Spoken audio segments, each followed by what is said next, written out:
কথায় আছে না যে অতিবার বেরো না, ঝড়ে পড়ে যাবে, আর অতি চালাক হয়েও না, নিজেই নিজের ফাঁদে পড়বে। এই অবস্থা এখন পাকিস্তানের এবং পাকিস্তানের প্রধানমন্ত্রী শেহবাজ শরীফের। গোটা বিশ্বের কাছে ইরান ও আমেরিকার যুদ্ধ বন্ধ করার জন্য শান্তির দূত হতে গিয়ে এবং তাদের পিস টকটি ইসলামাবাদে ব্যবস্থা করতে গিয়ে নিজেরাই নিজেদের ফাঁদে পড়েছে। আপনারা শুনলে অবাক হবেন যে পাকিস্তানের মিডিয়া তাদের প্রধানমন্ত্রী শেহবাজ শরীফকে নাকি শান্তিতে নোবেল পুরস্কারের জন্য পরের বছর দাবি করেছে। আর আমেরিকা সরাসরি আজকে পাকিস্তানকে বলে দিয়েছে যে পাকিস্তান ভাবছে মনে হয় তারা এই পিস টকটার নেগোসিয়েটার, কিন্তু আসলে পাকিস্তান হচ্ছে ম্যাসেঞ্জার। এবং এর সাথে পাকিস্তানের ওপর ইরান, আমেরিকা এবং ইউএই সবাই খুব রেগে গেছে। ব্যাপারটা হয়েছেটা কি সেটা আপনাদেরকে একটু বুঝিয়ে বলছি। ইরান ও আমেরিকার যুদ্ধের সিজ ফায়ার ঘোষণা হওয়ার পরে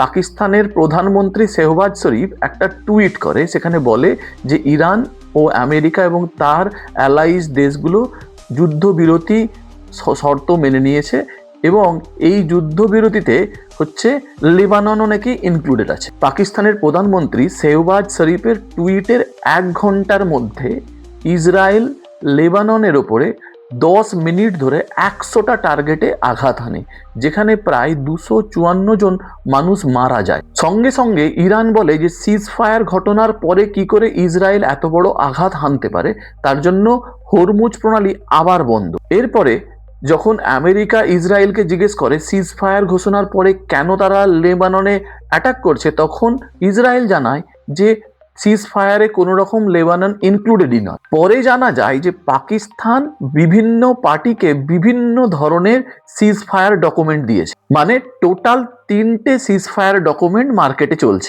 বুঝতেই পারছেন কিরকম ধরনের চতুরতা। ইরানকে দিয়েছে ইরানের মতো করে, আমেরিকাকে দিয়েছে আমেরিকার মতো করে, আর ইসরায়েল বা অন্যান্য অ্যালাইজদেরকে দিয়েছে তাদের মতো করে। একটাই সিজ ফায়ার, কিন্তু বিভিন্ন পার্টির কাছে বিভিন্ন ডকুমেন্ট।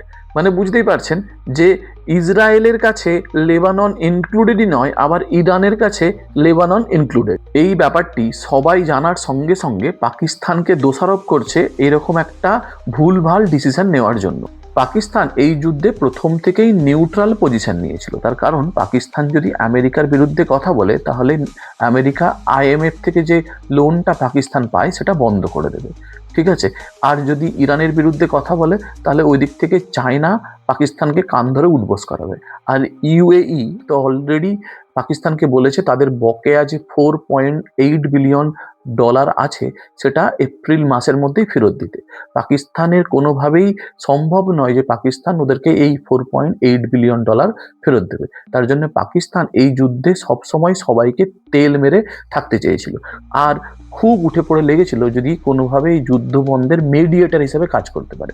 এই মিডিয়েটর হিসেবে কাজ করতে পারলে একটা সিম্প্যাথি পাবে সব অন্যান্য দেশগুলো থেকে, যে দেখো বাবু পাকিস্তান এত ভালো একটা কাজ করলো, তাই পাকিস্তানের যে এখন পাকিস্তানকে আরো বেশি অর্থ সাহায্য করো। তার জন্যই পাকিস্তান খুব ঝাঁপাচ্ছিল মিডিয়েটর হিসেবে কাজ করবে।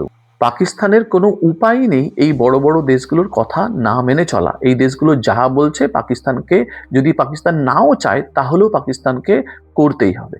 একটা জিনিস দেখলেই বোঝা যায় যে শেহবাজ শরীফ যে টুইটটা করেছিল সেই টুইটটা পাকিস্তান থেকে লেখা নয়, এটা অন্য দেশ থেকে কেউ লিখে হচ্ছে শেহবাজ শরীফকে পাঠিয়ে দেওয়া হয়েছিল। শেহবাজ শরীফ শুধু কপি পেস্ট করে পোস্ট করে দিয়েছে, কিন্তু কপি পেস্ট করার সময় যে উপরে যে লাইনটা লেখা ছিল সেটাও ও ডিলিট করতে ভুলে গেছে। মানে বুঝতেই পারছেন কিরকম নির্বোধ একটি লোক, তাকে দিয়ে এরকম একটি জিওপলিটিক্যাল কাজ করাবার ব্যবস্থা চলছে।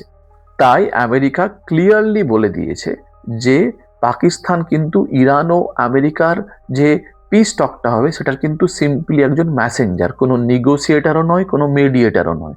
আর পাকিস্তান যা শর্ত বানাচ্ছে বানাক, তাতে এই দেশগুলোর কোনো কিছুই আসে যায় না। এই টকটাতে কিন্তু তাদের যা মনে হবে, ইরানের যা মনে হবে এবং আমেরিকা বা তার অ্যালাইজদের যা মনে হবে সেই বেসের ওপরেই কিন্তু এই পিস টকটা হবে।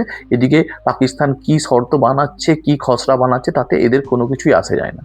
মাঝখান থেকে শুধু হচ্ছে একজন অশিক্ষিত এবং অতি চতুর এক দেশনেতার নির্বুদ্ধিতার জন্য এতগুলো মানুষ মারা গেল, আর তাকে নাকি বলা হচ্ছে যে তার এখন শান্তিতে নোবেল পুরস্কার পাওয়া উচিত। সে নাকি ইরান ও আমেরিকার যুদ্ধ বন্ধতে বিরাট বড় ভূমিকা পালন করে। ভাই তোকে ঘুটের নোবেল দেওয়া হবে। তবে এই সপ্তাহে পাকিস্তানের ইসলামাবাদে ইরান ও আমেরিকার মধ্যে যে পিস টকটা হতে চলেছে সেটা হচ্ছে। আশা করি তাদের মধ্যে পিস টকটা সফল হবে এবং যুদ্ধ বন্ধ হবে, যেটা মানব সভ্যতার জন্য খুবই প্রয়োজন।